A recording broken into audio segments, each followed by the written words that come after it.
Okay, good morning. Good morning. Salamat po ulit sa Panginoon sapagkat atin po ulit pag-aaralan ng kanyang pong salita.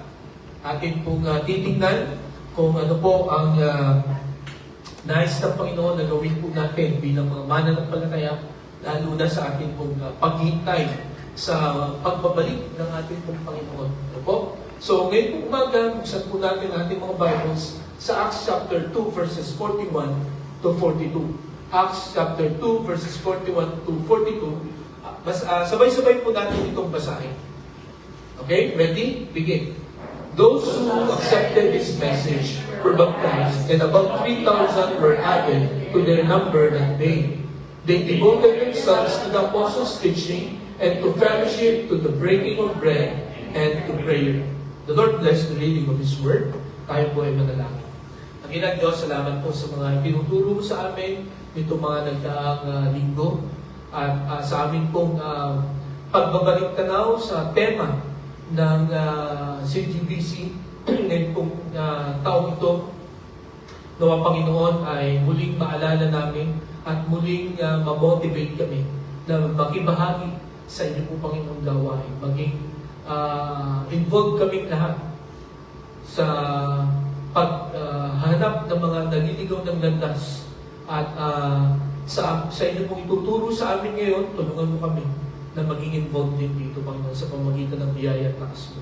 Tulungan mo, Panginoon, na yung lingkod sa kanyang pagbabahagi. Ito aming dalangin sa pangalan ni Jesus. Amen. Hello. Okay. Alam niyo ba kung ano ang pangalan ng puno na yan? Mga puno yan. Redwood. Ha? Ano yan? Mahogany? Oak tree? Okay. Ano pa? Okay, itong mga punong ito ay makikita lang daw natin yung karamihan nito sa California. Ano? At ang tawag dito sa mga punong ito ay redwood. Redwood tree. Bakit? Sapagkat pag nilapitan niyo yan, yung mga punong yan, parang kulay pula sila. No? Kaya tawag dyan ay redwood tree. Ngayon, ano po ang mga facts about this tree? Ano? Itong redwood tree, alam niyo ba na tumatagal siya ng 2,000 to 3,000 years? Ano? Yung kanyang lifespan. Okay? Yung pinakamatandang redwood tree ay 2,400 years na. At hindi ko ipinapaalam kung nasaan ito. Kasi kung malaman ng mga tao kung nasaan itong redwood tree na ito, ay baka i-vandalize daw nila. Kaya yung pinakamatandang redwood tree ay nabuhay noong 2,400 years ago. Ibig sabihin, bago pa dumating si Christ, ay tinanim na yun. No? Yung panahon yun pa ni na Malakay, panahon pa ni na Isaiah. Tinanim yung redwood tree na yun. Okay? So, ganyan kahaba yung lifespan nitong punong ito. And then, siya ay may taas na 300 to 400 feet. So, napakataas nun, ano? Talagang pag tiningala mo yun, matutumba ka. No? Pagka ikaw ay nasa kalagitnaan ng mga redwood tree, no? Ang iyong pakiramdam ay laging gabi. Sapagkat talagang yung buong anong tawag dito, kalangitan ay kaya ng coveran, ano? Because of this height. Imagine, 300 to 400 feet tall. Meron pong isang nagtanong sa isang engineer, paano mo mapapataas ang isang building? No? Sabi ng isang engineer, para mapataas mo isang building, kailangan malalim yung pundasyon niya. So, ang sabi niya, itong redwood tree, no? Kaya ito tumataas ng ganyan ng 5 to 6 feet deep. Okay? So, parang kasing takad ko lang. Mataas lang kasi takad lang ni Jet yung pinaka malalim na ugat ng redwood tree. Pero, bakit siya tumatagal ng ganong katagal at tumataas ng ganong kataas? Kung ganun lang kababa yung kanyang ugat. Di ba? No? magkakasama yung kanilang ugat. Okay? And then, sabi pa dito, they grow together. Okay? Ang redwood tree, no? Kaya pala, tumatagal siya, no? Tumatagal siya ng ilang libong taon at tumataas siya ng ilang daan na talampakan sapagkat una, yung kanyang mga ugat, no, ay nagsasalasabit sa ilalim. Okay? At they grow together. No? Ang isang redwood tree, pag iniwan mo yan, pag walang kasama, pag dumating ang bagyo, matutumba yan. Pero kung sama-sama pala, tapos intertwined ang roots, matibay pala yun at matagal. Okay? Kaya nga, ito yung kanyang ugat. No? Talagang pakalat yung kanyang ugat. No? Hindi palalim. No? At ano yung hinahanap niyang ugat? Hinahanap ng ugat na ito yung ugat na katabi para sila ay sama-sama. Meron niyang isang malikot ang imahinasyon na nag-drawing ng ugat ng redwood tree. Ito daw. Makita niyo? Magkahawak kamay sila. Ano? Magkakahawak kamay sila. So itong sikreto pala, para ikaw ay mag-grow, ano? Dapat sama-sama, no? Dapat magkakahawak. The moment na ikaw ay mag-isa, the moment na maisip mo na, kaya kong mag-isa to, mag-grow ako, kahit ako ay mag-isa, you will fall. Okay? Sapagkat yun ang gusto-gusto ng Diablo, yung mag-isa ka, ma-realize mo kaya mong mag-isa. Kaya nga, gustong-gusto ng mga wolves, no? Gustong-gusto ng mga bears, ng mga lions, ang mga tupa. Dahil the moment na mawala ang tupa, hindi mapasama sa grupo, no? Hindi na niya kayang ipagtanggol ang kanyang sarili at hindi na niya alam kung paano bumalik sa grupo. Kaya talagang lalapain talaga siya ng mababangis na hayop. At mga kapatid, ngayong umaga, ito po ang gusto kong pag-aralan natin, no?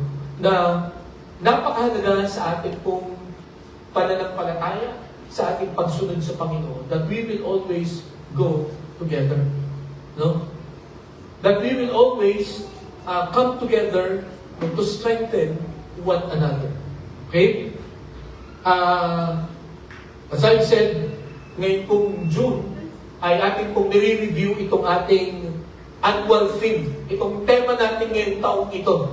Ano ba ang tatakbuhin ng CGBC family? No, particularly ng CGBC satellite. Ano po? Ito po ang ating ipanalangin na gawin. No? We will bring them in. Sino yung mga bring them in na yun? Mga lost. No? Yung mga tao na hindi pa nakakakilala sa Panginoon. Hanapin natin sila at ibalik natin sila, ano, sa kawan ng Panginoon. Okay? And then, ang sunod ay, let us build them up and then let us send them out. Pag nilagay na, pagka kinuha na natin sila dito, dinala natin dito, palalakasin natin sila, patatatagin. Pagka sila ay patatag na, no, susubuin na natin sila palabas para maghanap din ng ibang mga naliligaw ng landas. Yan po ang, kumbaga, picture no po, na dapat natin gawin ngayon po taon na ito. At nawa tayo po mga dumadalo dito po sa CGBC Satellite ay maging kabahagi ng gawain po ito, ng tema po ito. No? So dito po sa ating tema ngayon po June, let us reset our focus. No? Kasi baka na-focus na po tayo. Na-overwhelmed na po tayo ng mga balita. No? Na-overwhelmed na po tayo ng mga pangyayari sa buhay natin, na nakakalimot na po tayo dahil sobrang busy natin sa ating pong mga trabaho. Di po ba? Kaya ito po ang ating tema ngayong buwan na ito ay para ipaalaala. This is our focus. Ano? Ito ang dapat natin gawin ngayon po taon na ito. Ano? Let us bring them in, build them up, and then send them out. Okay? So last week, nakita natin, ang una na dapat mong gawin, you have to seek the lost. Ano? Hanapin natin ang mga naliligaw ng landas because they are vulnerable and they are valuable. Di mo ba? Nakita po natin yan. Ano? Special, at tayo ay, ang mga naliligaw ng landas ay walang kakayang ipagtanggol ang kanilang mga sarili. Lagi ko itong sinasabi, salamat sa Panginoon sapagkat may nagtiyaga na maghanap sa akin. No? May nagtiyaga na magbahagi ng salita ng Diyos sa akin. Merong isang tao na hindi siya nahiya, hindi siya natakot, no? At hindi niya pinagpawalang bahala, no? Yung pagbabahagi ng salita ng Panginoon. Kaya sa akin, in my part, by the grace of God, ay lagi kong panalangin every day that I will be able to share the gospel to others. Na ako ay dalhin ng Panginoon sa mga tao na nangangailangan ng magandang balita. At yan din po ang panalangin ko po sa bawat isa. That we will bring them in, bring the lost in, sa kawan ng Panginoon. Okay? So, let us seek the lost at ngayon pong umagang ito, pagka nadala na natin sila dito, ano ang gagawin natin? Papabayaan na ba natin? No? The next step na dapat po natin gawin, after na matagpuan natin ang mga naliligaw ng landas, we need to strengthen the learners. We need to strengthen the learners. Okay, the moment na ikaw ay pumunta sa isang sa panibagong trabaho o sa panibagong school, no? Kahit na maganda yung school na pinanggalingan mo, or sa isang trabaho, kahit na ang taas ng posisyon mo doon sa past job mo, pagka ikaw ay pumunta sa panibagong trabaho, no? Whether you like it or not, you are a learner. No? Hindi mo pa alam kung ano yung pasikot-sikot. No? Bagamat may idea ka na kung anong trabaho, pero hindi mo pa rin alam yung atmosphere. No? Hindi mo pa rin ganun kakilala yung boss mo, mga office mates mo. So you are a learner. So pagka ikaw ay bago sa isang lugar, ang dapat gawin sa iyo ay kailangan i-establish ka, kailangan palakasin ka. At parang katulad din ng isang bata na bagong panganak. Di ba? Ano ang unang ginagawa? Naalala ko nung pinanganak si Jen. No? Nung tinasyak ganyan, nung natulala ako, may dala akong camera, video cam at saka still camera. Natulala ako ganyan. At hindi pala pwedeng hintayin ako. Nakataas yun. Mga 5 seconds lang natataas. Tapos, nilinis na siya. Pagkatapos linisin, pinadede na siya. Pinainom na agad ng gatas. Okay? So, ang isang bagong panganak, na Kristiyano, ang isang bagong tanggap sa Panginoon, bilang sarili na tagapagligtas, yan ay nilinis na. Then, after that, kailangan niyang kumain. Why? Para maging malakas siya. Para maging matibay siya. Para maging matatag siya. Okay? So, ang una, or meron po tayong tatlo na makikita na paraan para maging malakas ang isang learner o ang isang follower o ang isang disciple. Nang babalikan po natin itong Acts chapter 2, makikita po natin dito na 10 days after na ang Panginoong Jesucristo ay umakyat sa langit. After 10 days, pinagdiwang nila ang Day of Pentecost. At doon sa Day of Pentecost, bumaba ang banal na Espiritu. Na yun ay pinapangako ng Panginoon. Bago siya mamatay, ang sabi ng Panginoon, I will send the Holy Spirit. So, nung bumaba ang banal na Espiritu sa kanila, bigla silang nag-iba ng personalidad. Sila ay mahiyain, sila ay matatakutin. Nung napuspos sila ng banal na Espiritu, naging malakas ang loob nila. At yung kanilang mga sinasabi, ay nagtaka yung mga tao, bakit ganyan yung kanilang mga sinasabi ngayon? Parang may mga pinag-aralan sila. Parang yan. Sapagkat yung mga apostol sa Panginoong Jesucristo, mga mangingisda, kumbaga karamihan doon ay mga hindi nakapag-aral. Or ang ibig sabihin, hindi nakapagtapos ng pag-aaral. Pero sabi doon, they are learned. Pagka pinakinggan mo sila. Why? because of the Holy Spirit. At ito po, itong ating pag-aaralan ngayon, ano po, ito ay bunga ng pag-preach ni Apostol Pedro about the Lord Jesus Christ.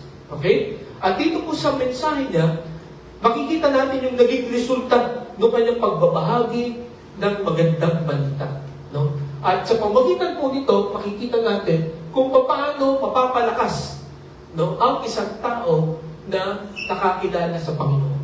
At ang prayer ko po sa bawat isa sa atin, no, marami sa atin dito ang matagal na mga mananampalataya. No? Marami sa atin dito ang talagang napalakas na. Nawa ang ating pong tingnan sa oras na ito ay paano ko naman papalakasin yung isang bagong mananampalataya. Anong gagawin ko? Okay? Hindi yung anong gagawin ni pastor, no? Or anong gagawin ng mga leaders na? Kundi ganito po nawa ang maging line of thinking natin ngayon kung umaga. Na pagka meron po tayo na sharean ng Word of God at tinanggap nila si Jesus bilang sarili ng tagapagligtas, what will you do next? No? So ito nga, you have to strengthen the learners. Paano? Okay? Yung lagi ang ating iniisip, ano? Paano gagawin ito? So mayroong tatlo tayong makikitang paraan. Ang sabi po dito ng isang manunulat, basahin niyo po natin. Ready? Begin. A faith that is not rooted will never survive a stormy season. So ito po ang dapat maging motivation po natin sa ating sarili at saka sa mga bagong mananampalataya na kailangan tayo po ay maging matatag, no? Magkaroon tayo ng matibay na ugat at katulad ng redwood tree, kailangan magsama-sama tayo. Huwag tayong maghiwa-hiwalay, huwag tayong magkanya-kanya. Diba? Sapagkat, ang sabi dito, a faith that is not rooted will never survive a stormy season. No? Sa buhay po natin, no, and I know you will agree with me, maraming mga bagyo, maraming mga lindol, no? Maraming mga problema na nakakaharap tayo araw-araw. Di po ba? At kung wala kang support system, no? Kung wala kang kasama, katuwang sa buhay, ay the worst that can happen ay masiraan ka ng ulo. Kung mabaliw ka, magka-problema yung iyong mental health. Diba? At alam natin yung mga hindi na-manage ng ayos yung kanilang mental health, no, ay nagpapakamatay. No? Itong week na to, meron ulit isang Korean na singer na nagpakamatay. Okay? Diba? Nalimutan ko na ang pangalan niya. Hindi ko ma-pronounce kasi. No? Pero nabasa ko sa balita na yun, hindi niya ma-handle yung popularity. So, yun, nagpakamatay siya. So mga kapatid, ang pananampalataya natin mga kapatid, ay dapat natin palaguin, patatagin at palakasin. Sapagkat maraming pagsubok, maraming bagyo sa buhay ang dadaan sa atin. Kaya kailangan natin po maging matatag. Again, tatlong paraan para maging malakas at maging matatag ang mga learners or mga followers ng Panginoong Jesucristo. Ang una, be students of the Word. Maging mag-aaral ng salita. No? Nawa tayo po ay huwag magsawa, no, na pag-aralan ang salita ng Panginoon. No? Ang tanging paraan para po tayo ay maging matatag sa ating pananampalataya is our exposure. No? Yung ating pong pag-aaral ng kanyang salita. Bakit po? Sapagkat, ang sabi po dito sa Acts chapter 41 Acts chapter 2 verses 41 to 42, those who accepted this message were baptized and about 3,000 were added to their number that day. Okay? And then ano ginawa nila? They devoted themselves to the apostles' teaching. Yung apostles' teaching dyan, yan po ay yung Bible nung panahon pa nila. Nung panahon po ng mga apostol, wala pang 66 books of the Bible. Ang Bible lang po nun ay 37 books. Okay? Yun po yung Old Testament pa lang. Okay. At yung mga itinuro sa kanila ng Panginoong Jesucristo. Yun pa lang ang kanilang itinuturo. Kaya pagka sinabing apostles teaching, no, ito po ay as good as the Word of God. So, yung 3,000 na nadagdag, anong ginawa nila? They devoted themselves. Ang ibig sabihin po ng salitang devoted ay continued steadfastly. Nagpatuloy sila ng, ano bang Tagalog sa steadfastly? Naging matatag sila. Ano? Sapagkat nung panahon na ito, marami ang umubusik sa mga tao na nag-aaral ng Word of God. Huwag kayong mag-aaral. Huwag kayong sumunod kay Jesus. No? Pinapersecute nila yung mga tao. But, they devoted themselves. No? Kumbaga, tinanggal nila yung mga distractions, mga hindrances. No? Hindi sila naapektuhan ng kahit sino man na pumipigil sa kanila. Nagpatuloy sila sa pag-aaral ng salita ng Panginoon. So, ngayon umaga mga kapatid, for us to be strengthened, no, as a learner, we need to be a student, or we need to be students of the Word. Okay? To be honest with you, ako po ay 43 years na Kristiyano. No? At ako po ay 31 years na ba, o 32 years na nakagraduate sa Bible School. No? Ibig sabihin, gano'n na rin ako katagal na nag-preach, nag-aaral ng salita ng Panginoon. Pero ito pong sabihin ko po sa inyo. No? Dito po sa ating Bible reading, no, natin every day, 4 chapters a day, 2 chapters sa umaga, 2 chapters sa gabi. Ang dami ko pong bagong natututunan. No? Ilang beses ko na pong nabasa ang Bible, pero every time na inuulit ko ito, binabasa ko ito, may mga bago akong natututunan. At yun po ang na-realize ko na hindi ko talaga kayang exhaust, no, ang salita ng Panginoon. Hindi porket nabasa mo na siya, no, ay master mo na siya. Right? You will always be a student of the Word. At ito po parate, at ito po ang magpapalakas sa atin. Naniniwala po ako na niloob ng Diyos na hindi natin maintindihan agad lahat. Para we will keep on studying it. Yung akin pong bayaw, nurse po siya sa Germany. Sabi niya sa akin, pagka-graduate niya dito, nagpunta siya nag-aral ng nursing, meron silang makapal na book ng nursing. Memorize daw niyang lahat yun. No? Kaya nung nag-take siya ng exam, board exam, pasado siya. No? Sabi ko talaga, oo, memorize ko yung ang kapal ng book na yun. Ano? Memorize daw niya lahat. Yung ano, kaya hindi siya bubagsak sa exam. Ang Bible, hindi natin kayang gawin ito. Ano? Sapagkat, makikita po natin ang salita ng Panginoon. May iba-iba lagi ang angulo na kumbaga, kinikater yan sa bawat buhay po natin. Kaya, minsan, yung isang verse, pag binasa mo ngayon, parang wala pa siyang epekto. Pero pagka binasa mo ulit siya later, makikita mo, makikita mo yung meaning niya. Depende sa kung anong nangyayari sa iyong buhay ngayon. No? Pagka hindi ka broken-hearted, yung sabi ng Panginoon na sa Psalms, no, na anong tawag doon? He is near to the broken-hearted. Pagka, hindi ka broken-hearted, walang epekto yun sa'yo. But the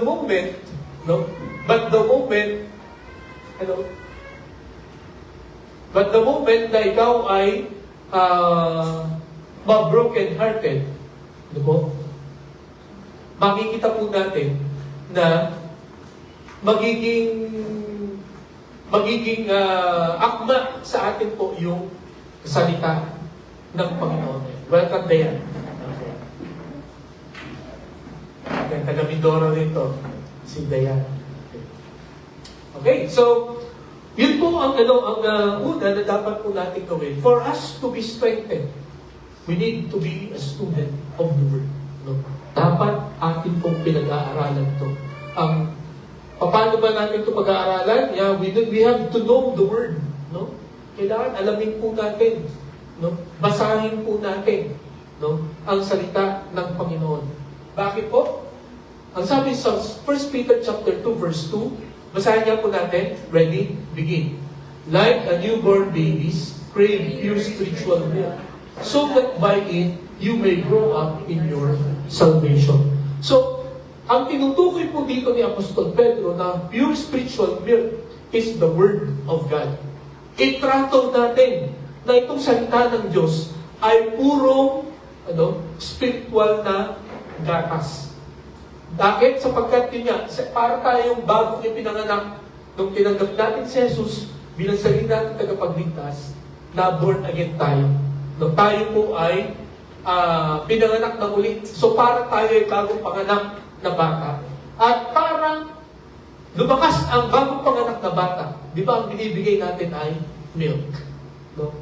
Pure spiritual milk. Okay? Which is the Word of God. At nawa ay huwag tayong tumigil hanggat hindi natin nakukuha itong pure spiritual milk. Di ba? Alala ko po ulit kami ni Jeff, nagdadrive ako. Siya ay 1 year old pa lang. Nalimutan ko yung kanyang dede, yung kanyang tsupon. Nalimutan ko. Nevet ko si Arely dito sa Makati, taga-Taguig kami. So, mga 10 minutes lang. 10 minutes lang yung pag-uwi namin. Sabi, so umiiyak na si Jen. Sabi ko, wait lang, 10 more minutes. Nung sinabi ko, wait lang, bigla siya sumigaw. Sapagkat gutom na gutom siya. So, lalo ako nagmadali. At nung binigyan ko na siya ng milk niya, yun, nakahimik na. Mga kapatid, ganun ba tayong attitude sa pagbabasa ng salita ng Panginoon? Na talaga magwawala tayo kung hindi tayo nakakapag-aral ng kanyang salita. Mga kapatid, alam niyo ba, bakit gusto ng mga bata ang gatas at bakit yan ang ating bibigay? Because it will strengthen them. Bakit kailangan natin ang Word of God? Because it will strengthen us. Papalakasin na tayo. Lalo na sa panahon ng bagyo. Lalo na sa panahon ng mga pagsubok sa buhay po natin. The Word of God is very, very needful and helpful for each one of us. Kaya yan po. Ang sabi pa dito ni Apostol Pablo sa 1 Corinthians,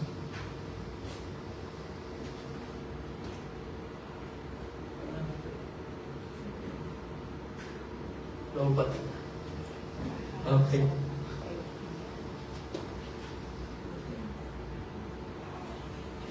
Okay. Ang sabi sa 1 Corinthians chapter 3 verse 2, I gave you milk, not solid food, for you were not yet ready for it. Indeed, you are still not ready. Itong mga Corinthian believers, alam po natin na maraming problema dito sa church na ito. Sa Church of Corinth. At ang sabi ni Apostol Pablo, hindi ko pa kayo pwedeng bigyan ng mga solid food. Milk pa rin. Hanggang ngayon, ang tagal nyo ng mga Christians, pero milk pa rin ang inyong kayang i-digest. Hindi pa rin solid food. Ano ang ibig sabihin nun? Yung mga teachings pa lang na pwede nyo maintindihan, ay mga simple. Hindi nyo pa kayang i-digest yung mga malalalim na mga salita. Okay? So dito, parang inihatulad ni Apostol Pablo ang salita ng Diyos sa pagkain. Milk and then solid food. Kasi, siyempre, siguro naman, pagka 10 years old na yung ating mga anak, ay matatawa tayo kung gusto pa rin niya yung nakatsupong. Di ba? Iba na ang ating iinumin. Milk pa rin, pero hindi na yung katulad nung iinumin mo nung ikaw ay 1 or 2 years old. Diba? At kaya mo na kumain ng solid food. Dapat kumakain ka na ng solid food pagka gano'n na ang edad mo. At habang lumalaki ka, diba? Kasi lumalakas ka na. But still, kailangan mo pa rin kumain. Di ba?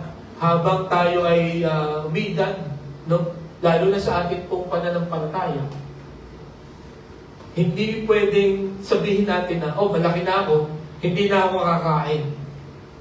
No. No? Sa ating pananampalataya, no, hindi natin pwedeng sabihin na matagal na ako Christian, master ko na yung Bible, kaya hindi na ako mag-aaral. No. No. The moment you say that, no, yun ang simula ng iyong panghihina. No? Yun ang simula na mapapalayo na tayo sa ating pong Panginoon. Pagka na-detach na tayo sa salita ng Panginoon. Kaya, ituring natin mga kapatid, ng salita ng Diyos ay pagkain. Meron sa atin dito, hindi lamang 3 times kumain, no? Sa isang araw. Diba? Meron naman dito kayang kumain ng 1 beses lang. Yung mga nagda-diet, diba? Pero wala dito. Naniniwala ko, wala dito kayang hindi kumain. No? Or ang gusto niya, huwag nang kumain. Diba? Ng 1 linggo o 1 buwan. No? Lahat tayo, kailangan po natin kumain. Sapagkat yan ang design ng ating pong katawan. At yan din po ang design ng ating pong spiritual body. We need to eat. Ang ating pong pagkain ay ang salita ng Panginoon. So, ibig sabihin, the more we study the Word of God, the stronger we are. Okay? Kaya ang tatag natin, ang tibay natin sa mga pagsubok ay depende kung gaano karami, no, ang kinakain natin sa salita ng Diyos. Hindi literally, kundi yung kung gaano natin siya pinag-aaralan talaga. Okay? Okay, I'm sorry na wala na yung battery ng aking laptop. So, ang sunod po na makikita po natin, no, hindi lamang we need to know the Word of God. Secondly, we need to show the Word of God. Kailangan ipakita din natin. Ano?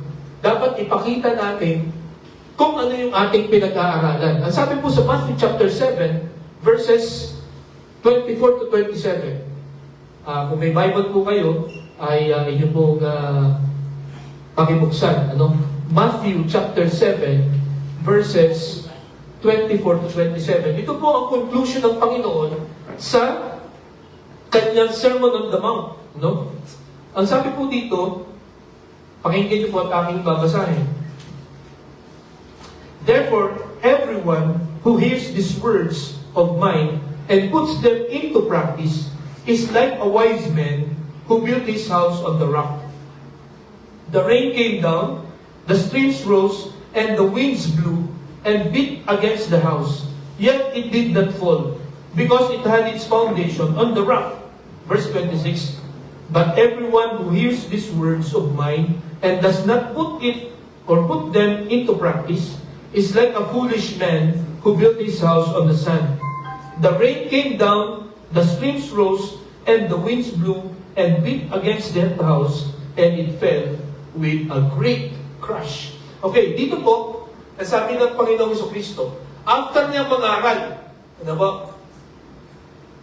Sabi niya, sino man ang makikinig sa aking salita at gagawin ito? No? Anyone who will listen to my words and put this into practice ay para siyang isang marunong na tao na nagtayo ng bahay sa ibabaw ng bato. Na pagdating ng bagyo, malakas na hangin, ulan, hindi siya bumabagsak. Diba? Pero, sabi niya, kung ikaw ay nakikinig, pero hindi mo ina-apply ang Word of God, para ka namang isang mangbang na tao na nagtayo ng bahay sa buhanginan. Na nung dumating ang ulan, ang bagyo, malalakas na hangin, ito ay, sabi niya, great crash. Ito ay bumagsak ng matindi, as in, wasak na wasak talaga. So, ganun po, mga kapatid, ka-importante ang pag-aaral ng salita ng Panginoon. Hindi mo lang siya aalamin, kundi gagawin mo rin siya. Okay? Marami sa atin ang maraming alam, sa Bible. Pero, I wonder kung may mga nai-apply po tayo. Merong isang nag-aral ng computer, no? Nag-aral siya ng computer, no? Sapagkat computer age na ngayon. Pero pagkatapos niyang pag-aralan yung computer, nung siya ay pinahawak na ng troubleshoot na, no? Ng isang software, ang sabi niya, hindi ko alam ito. No? Hindi ko alam kung anong gagawin ko. Hindi ako marunong. No? Kaya, ang sabi nung nagpapagawa sa kanya, ano kung tinapos mo? No? Di ba, nagtapos ka ng computer technology? Bakit hindi ka marunong? Wala akong natutunan. Noong nag-aaral ako. Di ba? So mga kapatid, ngayong umaga, since noong 2011, dito po sa CGBC Satellite, we always make sure na ang salita ng Diyos ay ipinapangaral po dito. No? Yung solid Word of God, no? Ay ipinapangaral po dito. For what purpose? To strengthen us. No? At hindi lamang para matuto tayo, hindi lamang to inform us, no? Kundi yung sabi nga nung sa mga ngaral, but to transform us. Para baguhin ang buhay natin. Para baguhin ang takbo ng isip natin, ang pananalita natin, at yung ating pong mga kilos. Okay? So mga kapatid, kung titingnan po natin itong nakalagay sa Matthew chapter 7, merong ang mga similarities nito ay anong nangyari? Una, pareho silang nakinig. Pangalawang similarity, pareho silang nagtayo ng bahay. Pangatlong similarity, parehong bumagyo. Okay? So, yun ang mga similarities niya. Ang mga differences naman, dito sa Matthew chapter 7, no? Yung isa, nakinig at in-apply niya. Yung isa, nakinig lang. Okay? Yung isa, no? Ang tawag ng Panginoon, doon sa mga nag-apply ng salita ng Panginoon, ang tawag ng Panginoon doon, wise men. Marurunong, matatalino. Pero yung mga nakinig lang at hindi nag-apply, ang tawag ng Panginoon ay magma. Walang alam. Diba? Ano pa yung difference nangyari? Nung sila ay nagtayo ng bahay, no? Itong wise men, nagtayo sa ibabaw ng bato, at yung magmang, no, yung foolish, ay nagtayo sa ibabaw ng buhangin. Then, ang pang-apat na differences nila. Itong wise men na nagtayo ng bahay sa bato, hindi nasira. Yung nagtayo ng bahay sa buhanginan, nasira. Okay, gusto kong makita natin dito, bago natin iwanan, itong first point ay, kung papansin ninyo, parehong bumagyo.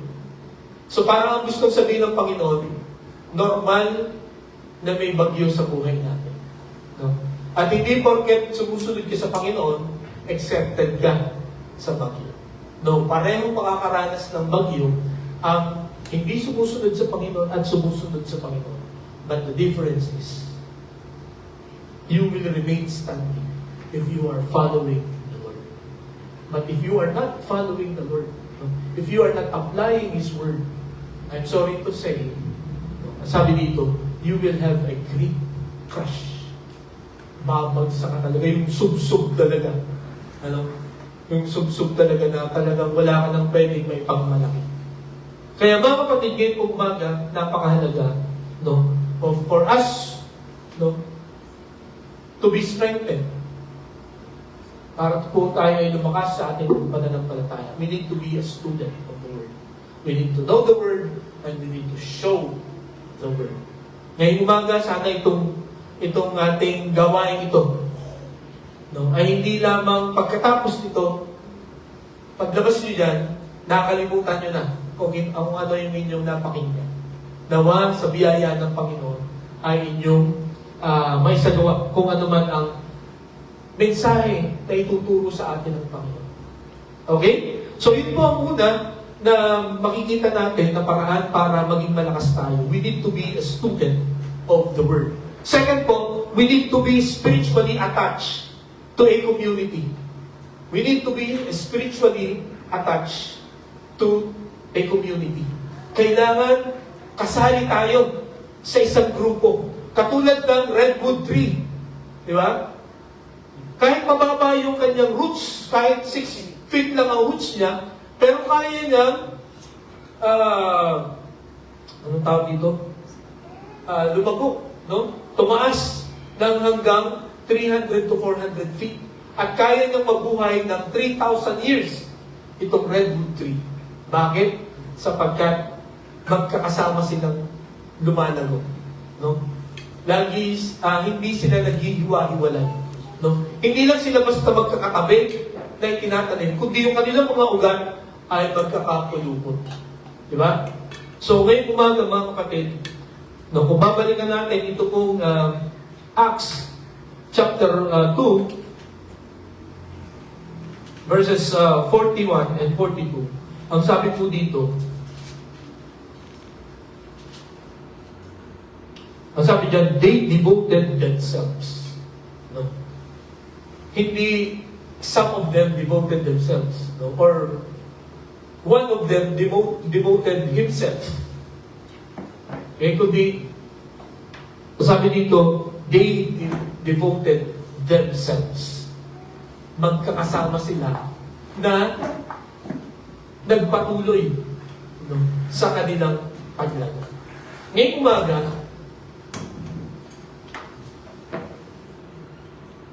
sino po ang mga kasama natin? No? Sama-sama po ba tayo na nagsisikap sa biyaya ng Panginoon na lumago? No? Na matuto sa salita ng Panginoon? Do we remind each other? Ano? Do we encourage? Do we push each other to grow in the Lord? No? To study His Word? No? Sapagkat sa pamagitan lamang ng pagsasama-sama natin, mga kapatid, dito po tayo lalakas, dito po tayo titibay. Sabi ko nga po sa inyo, nung bago mag-pandemic, at siguro napapansin nyo rin ito, pag nag-preach ako, dire-diretso ako magsalita. Pero, pagka nag-preach ako sa camera, no, pagka manonood kayo sa sa MP3, may mga times doon na natutulala akong gano'n, na-mental block ako. At minsan hindi ko na-edit, no? Panagin ko, kung napapanood nyo, mapapansin nyo yun. No? Or minsan nabubulol ako, or minsan nakaganon lang ako. Na-mental block ako, hindi ko alam kung ano sasabihin ko. Kasi wala akong nakikita. Di ba? Kaya doon po natin ma-realize yung kahalagahan ng pagsasama-sama. No? You will be strong together. Okay? So, ano po ang una dapat natin gawin para magkaroon po tayo ng attachment sa isa't isa, para tayo maki-join? Ang una, we need to enlist ourselves in a group. Enlist. Isali natin yung sarili natin. No? Huwag na natin hintayin na sumama ka naman sa ministry natin. No? Kasi, ito po ang sasabihin ko po sa inyo. For sure, may kakayahan na binigay sa inyo ang Panginoon. No? Yan ay lagi natin pinag-aaralan. May kakayahan na binigay sa inyo ang Panginoon na kayo lang ang pwedeng gumawa dito po sa gawain sa ating Hope Church. May mga nakikita po tayo na dapat, dapat ganitong tsura dapat po eh. Or dapat ganitong gawin natin sa ganitong bagay. Nasundan niyo po ako? No? So, i-enlist natin yung ating po mga sarili. No? Kung gusto natin maging malakas tayo, no, maging matatag sa ating pong pananampalataya, we need to enlist ourselves. No? Sa John chapter 6, verses 65 to 68, ang sabi po dito, ito po ang conclusion ni Apostol Pedro. No? Sa John chapter 6, verses 65 to 68,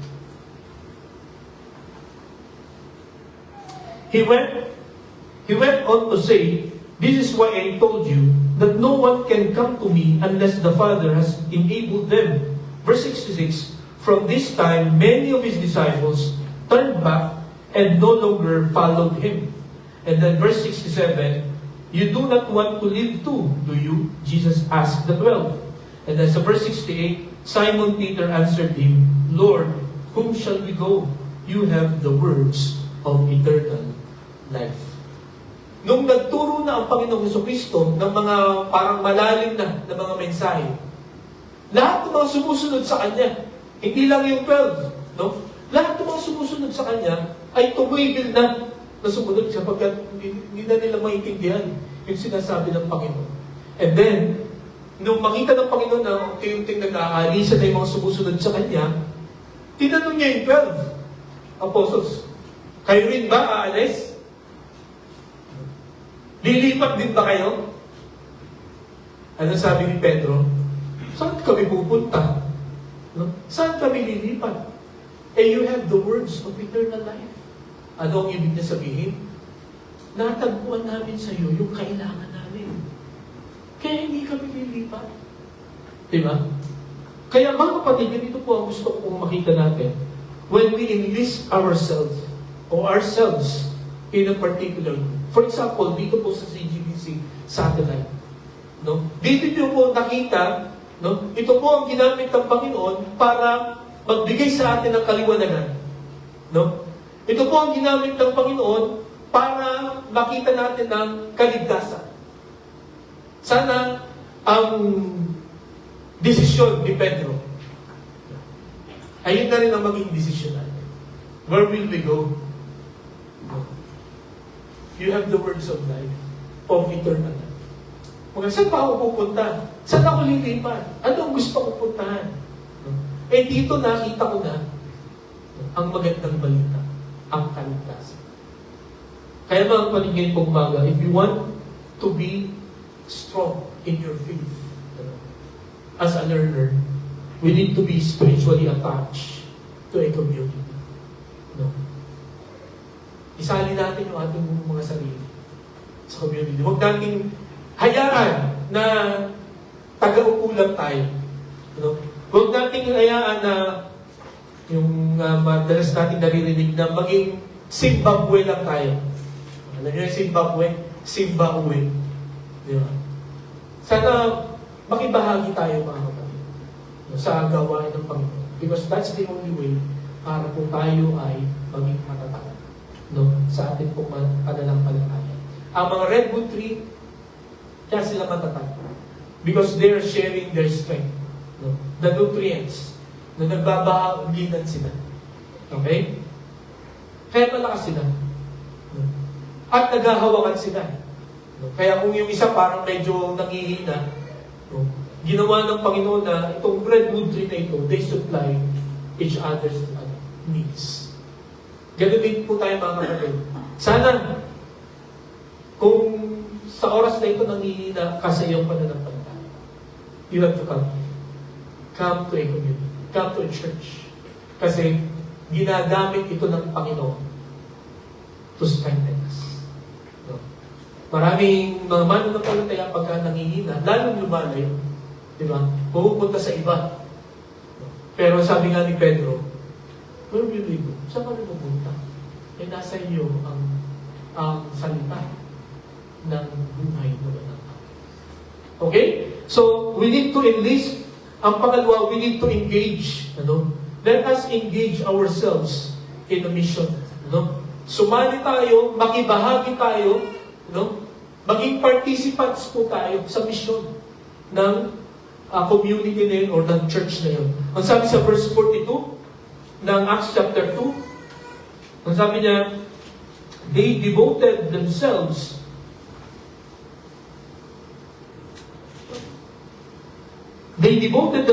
to the apostles' teaching and to fellowship, to the breaking of bread, and to prayer. Okay? So, talagang nag-focus sila sa kung anong ginagawa ng church. Anong ginagawa ng church? No? Nag-aaral sila sa salita ng Panginoon, lagi sila nagfe-fellowship, no? Nagko-communion sila, nananalangin sila. So, hindi lamang ilista mo yung sarili mo, ipalista mo yung sarili mo, kundi maging participant ka. You join a group. You join a ministry. Di ba may identify po tayo na ilang mga ministries dito po sa satellite? Di ba? Children's ministry, music ministry, no, sports ministry, no, ano pa yung mga ministries natin? So, yung mga bagay na yun. No? So, I know, kung tayo pong lahat, binigyan tayo ng kakayahan ng Panginoon para maging bahagi ng mga gawain. Kaya tanong ko po sa atin, ano ang part na gusto nyo na maging involved o mag-participate sa ministry po ng CGBC Satellite. No? Mga kapatid, hindi natin kayang i-build up ang isa't isa if we will not be involved sa gawain po ng Panginoon. Okay? At alam po ninyo, if that is your desire, no, to be part of the ministry, no, to be spiritually attached, no, the Lord will always give us an opportunity, no, to be part. Okay? Talagang gagawa ng Panginoon ng paraan yung mga schedules natin, no, para tayo po ay magkaroon ng bahagi. At ipapakita ng Panginoon yung ministry o particular na ministry na talagang magagamit ka. You know, yung full potential mo ay magagamit mo at makakatulong sa gawain ng Panginoon. So yun po ang makikita natin, no, kung tayo po ay spiritually attached sa community. No, we need to enlist, we need to engage, no, po, sa mission. At ito po ang resulta, no, kung tayo po ay attached sa isang community. Sabi dito sa Acts chapter 2, verses 46 to 47. Sabi niya, every day they continued to meet together in the temple courts. They broke bread in their homes and ate together with glad and sincere hearts, praising God and enjoying the favor of all the people. And the Lord added to their number daily those who were being saved. Lumago sila. Hindi lamang ang tawag dito, in quality, but also in quantity. Dumami sila. Dahil tulong-tulong sila sa gawain ng Panginoon. Hindi natin mababasa dito na dumami sila dahil kay Pedro. No? Kundi dahil silang lahat ay nagtutulungan. No? Dahil silang lahat ay concerned sa needs ng bawat isa. Dumami sila every day. Pinalago sila ng Panginoon.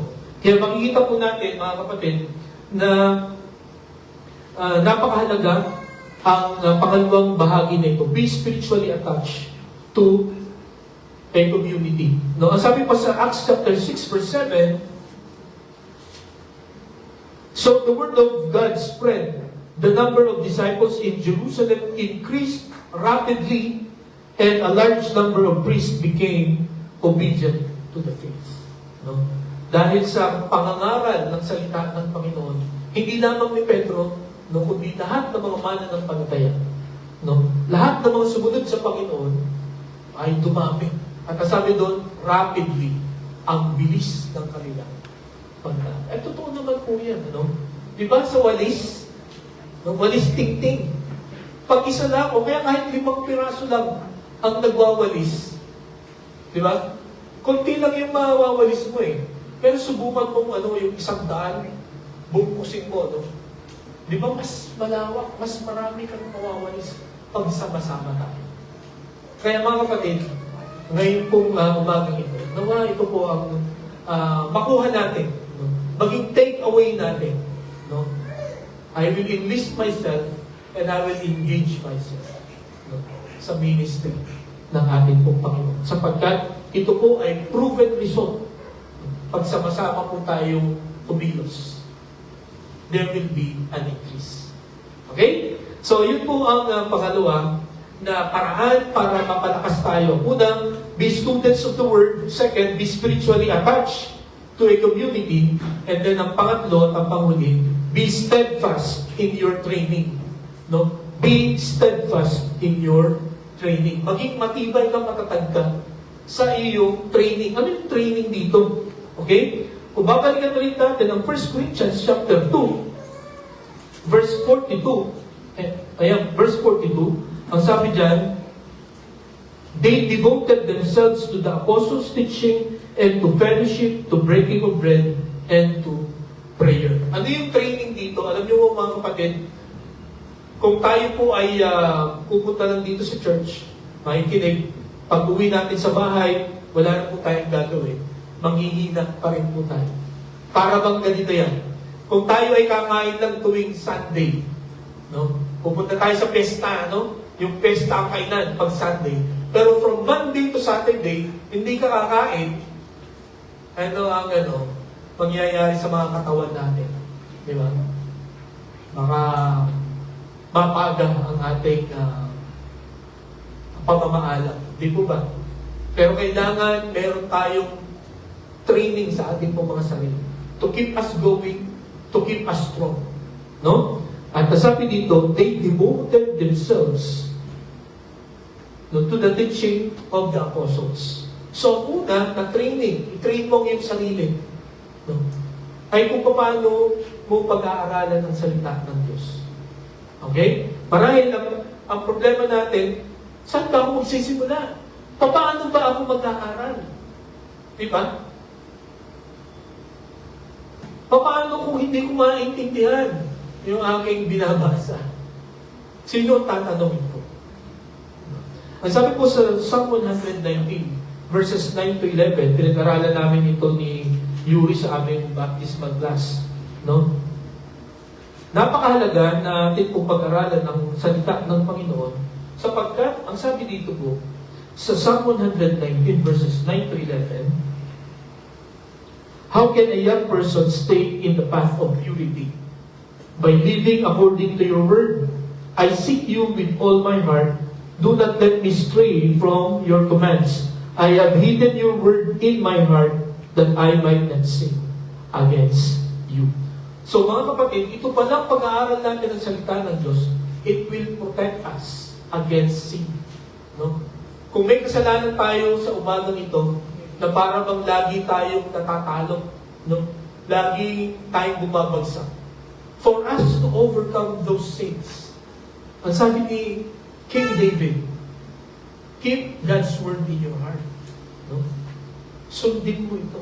No? At huwag mo itong kalimutan. Sapagkat ito lagi ang magpapaalaala sa iyo.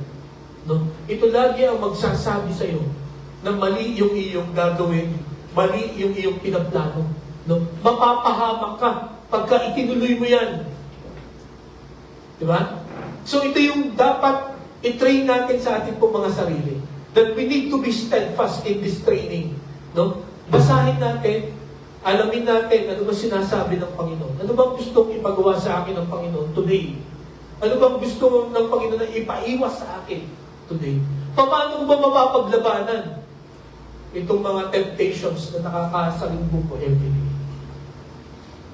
Sasabihin niya ng Panginoon sa'yo, if you train yourself in studying His Word. Okay? And then ang pangalawa, ang sabi dito sa verse 42 ulit, balikan natin. Ang sabi niya, in prayer, yung last part, no? In prayer, no? Nagpatuloy yung mga mananampalataya sa pananalangin. So bakit tayo kailangan laging manalangin?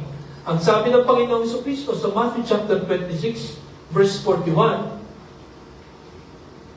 hindi ko alam kung may naka-memorize dito noon, pero palagay ko, pagka ito ay narinig nyo, ito po ay memorize na nyo. No? Matthew 26, 41, sabi po dito,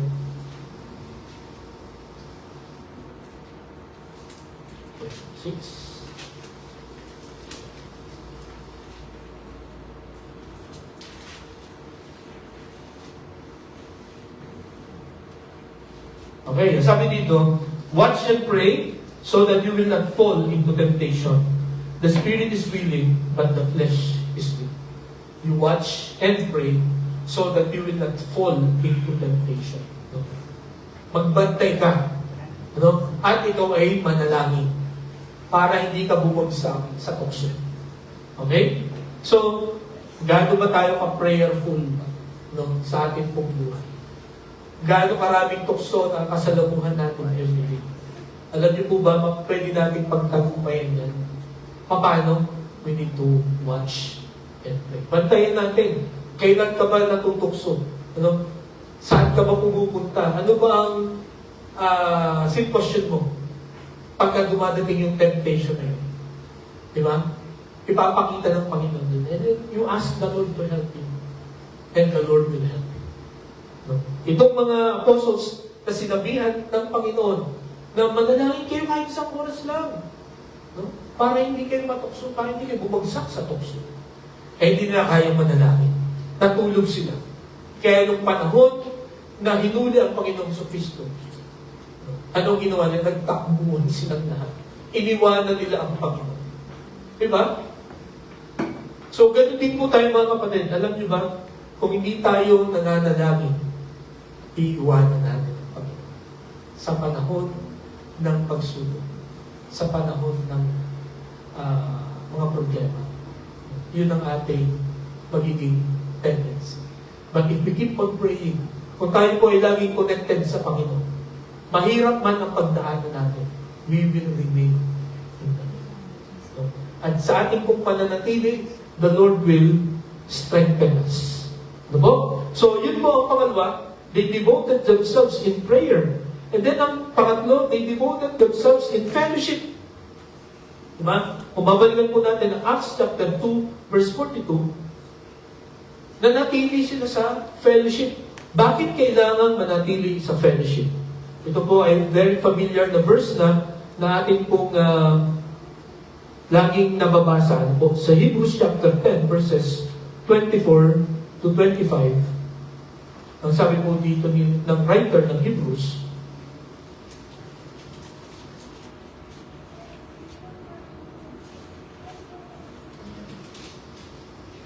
sabi po dito, and let us consider how we may spur one another on toward love and good deeds, not giving up meeting together as some are in the habit of doing, but encouraging one another, and all the more as you see the day approaching.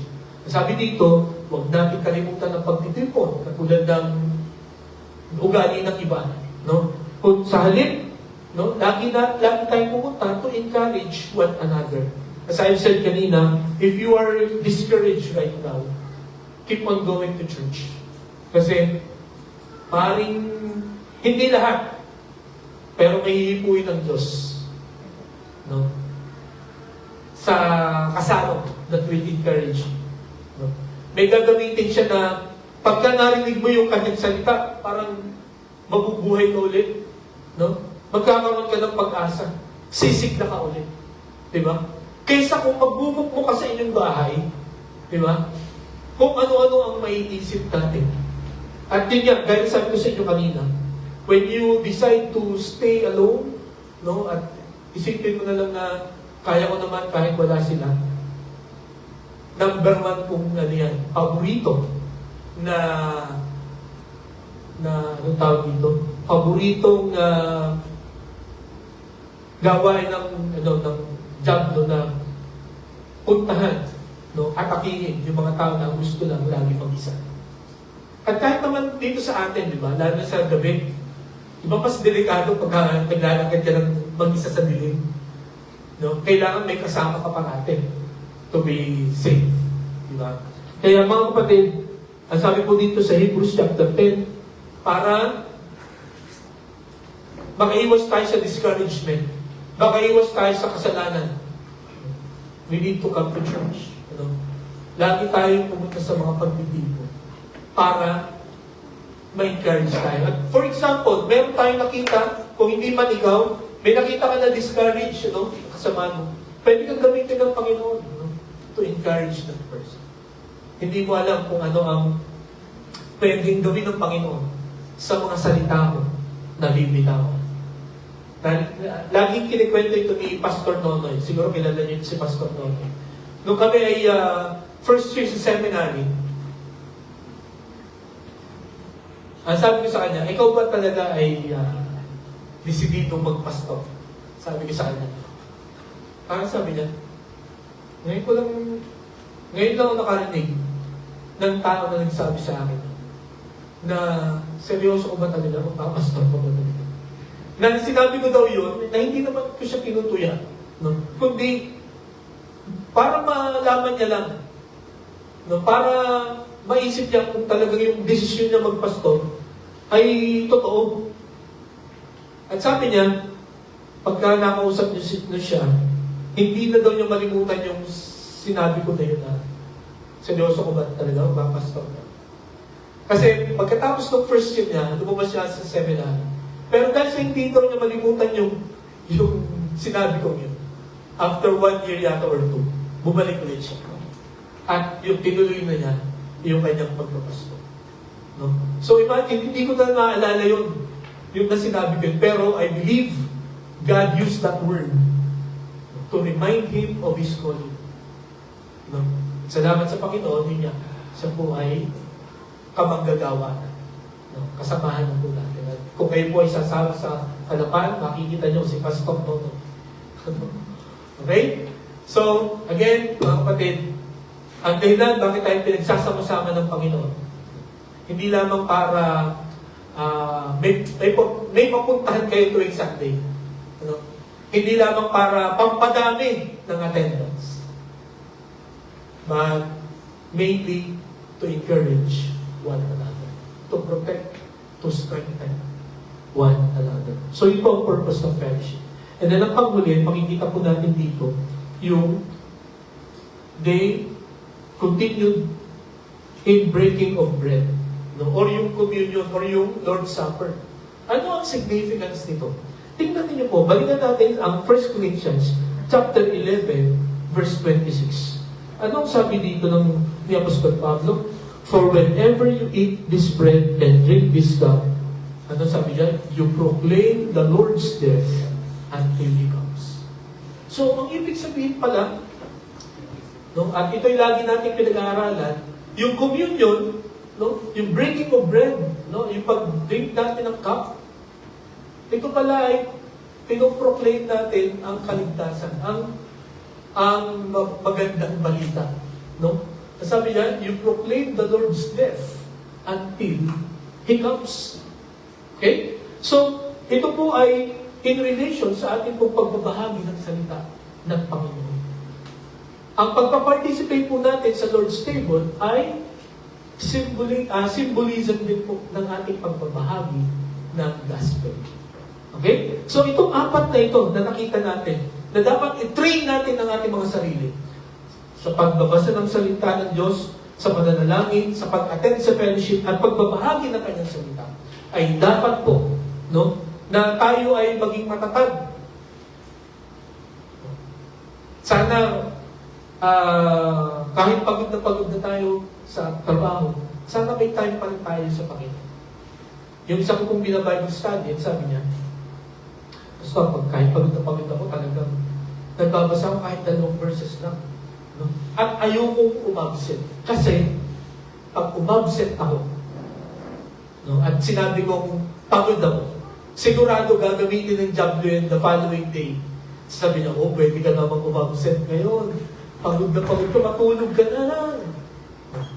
And then, pagka pinagbigyan niya, no, the following day, gano'n yun, hanggang sa mapapansin mo, no, 1 week, 1 month ka nang hindi nagbabasa ng salita ng Panginoon. Kumbaga, kung sumusunod ka sa program, ang layo mo na. Di ba? Ang dami mo nang hahabulin. Kaya sabi nung binabible study ngayon, kahit pagod na pagod ako, I'm making it sure babasa ka. Hindi ko pagbibigyan yung yung pagod na nararamdaman. Kaya naman, mga kapatid, ganun din po tayo. Talagang tayo po ay sikapin natin na bigyan ng oras ang Panginoon. Kasi sabihin ko po sa inyo, pag binigyan natin ng oras ang Panginoon, kakaibang oras ang ibibigay niya sa atin. Diba? Ang laki ng epekto. In fact, hindi naman hinihingi ng Panginoon yung 24 hours niya. Hinihingi lang niya lagi sa everyday, unahin lang siya. At yun, pag inuna mo siya, the rest will fall into its part. No? Into its place. No? Ewan ko kung na-share ko na ito sa inyo. Pero nung nag-aaral pa ako sa Bible School, ang laging paalala sa akin nung aming music director, no? Kasi may voice lesson kami. Hindi lang ako natuto. Pero lagi niya sinasabi sa akin, siguraduhin mo lagi na tama ang first note. Yun, tagtaan mo yun. Kasi pagka na-master mo yung first note, yung mga susunod na notes, makukuha mo na. But the moment na ma-miss mo yung first note, sigurado yung mga susunod na notes, malilimutan mo. Magsisintonado ka. Kaya yun lagi ang training sa amin na hindi ko yata natutunan. Ganon din mga kapatid sa buhay po natin. Pag hindi natin inuna ang Panginoon sa isang araw, sisiguraduhin ko muna sa inyo, yung mga susunod ninyong gagawin, magkakaproblema po tayo. But the moment na sa lahat ng mga gagawin natin, sa mga decision makings natin, uunahin natin ang Panginoon. Sa said, hindi naman all day ang hinihingi niya. Ang gusto niya, unahin mo lang siya. He will take care of the rest. No? So, ngayon, umaga mga kapatid, meron tayong tatlong nakita na paraan para maging malakas ang mga tagasunod ng Panginoon. No? Ang una, we need to be a student of the Word, we need to be spiritually attached to a community, and we need to be steadfast in our training. Mga kapatid, kung last week, nakita natin yung word na bless. Di ba? Ano nga yung ibig sabihin ng bless? I mean, bakit natin gagawin yun? To seek the lost. Kailangan gawin natin yung acronym na bless. Paano yun? Number 1, we begin with prayer. Second, listen to their story. And then, third, letter E, eat. No? Kung gusto nyo mag-share ng gospel, hayaan nyo sa Jollibee or sa McDo. No? Kasi sa Bible, madalas, ay involved lagi ang pagkain. No? Kasi, alam nyo kung bakit? Ang expression pa lang yun, ang expression of friendship. Kaya, kung mapapansin nyo, ang Panginoon lagi sa pagkain. Yung miracle niya, di ba, handaan. Yung unang miracle niya. Okay? Nung pinuntahan niya si Zacchaeus, kakain siya sa bahay niya, okay, at maraming Panginoon. So, maganda rin po yun, Ayalan ba, birthday nyo, o kaya mansami, ay, kailangan ba may third-party pag mansami? Basta may okasyon, pwede nyo gamitin nyo to befriend first. No? And then yung letter S, serve. No? Isipin ninyo, paano kaya ito matutulungan? Ano kaya pwede kong itulong sa kanya? And then ang panghuli ay share. Share your story. No? Sabihin mo na, paano mo nakilala ko. Ngayong umaga, sana ito po ang gawin naman natin. No? Ang tawag dito ay 15-minute routine. 15-minute routine. For us to be strong in our faith, as a learner, huwag nyo kalimutan itong 15-minute routine. Ano itong 15-minute routine? Yung first 5 minutes, you read the Word of God. You read a chapter or a passage. Depende kung gaano kayo mabilis magbasa. Pero 5 minutes lang. Basahin nyo yung salita ng Panginoon. And then the next 5 minutes, you pray. Magpasalamat tayo sa Panginoon. At yung mga request natin, ay ibigay natin sa Kanya. And then ang pangatlo na gusto kong pag-pray natin, yung i-reach out natin.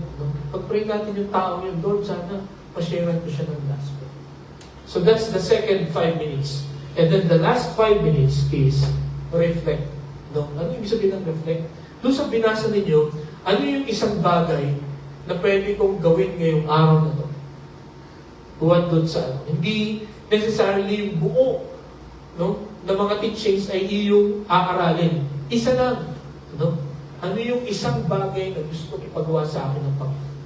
So that is the 15-minute routine. So, ngayong umaga mga kapatid, nawa, sa pagising natin, i-dedicate muna natin yung first 15 minutes para sa Panginoon. No, huwag mo ng social media, no? Huwag mo ng emails, no? Huwag mo muna kung ano pa man. Let's start sa 15 minutes. Sa Panginoon siya po. Ibigay niyo yun sa Kanya. Yung first 15 minutes ng araw niyo. At you will see, no? You will see the difference. Hindi naman ito biglang magic, no? Na, maging ayos agad ang iyong mga ginagawa. Kundi it takes time. Kaya nga training, no? It takes time. No? Kailangan maging steadfast tayo sa ganitong mga bagay. Kaya mga kapatid, ngayong umaga, ang pangalawa na dapat po natin gawin, after we seek the lost, we need to strengthen the learners. Tayo po'y manalangin. Dakilang Diyos, salamat po sa inyong salita na amin pong natutunan sa kabila ng limitations na meron kami. I know, Lord, kinausap mo inyo pong mga anak. Hindi ko po alam kung may ilan sa amin dito ang discouraged or nangihina. But I pray ng salita mo na amin pong napakinggan. Ito po ay nagbigay ng encouragement, nagbigay ng strength sa bawat isa sa amin. At dawa, Panginoon, sa paglabas namin sa bahay-sambahang ito, ay may apply namin sa buhay namin ang mga salitang yun namin po narinig. Salamat po, Panginoon. Ito aming dalangin sa pangalan ng Jesus. Amen.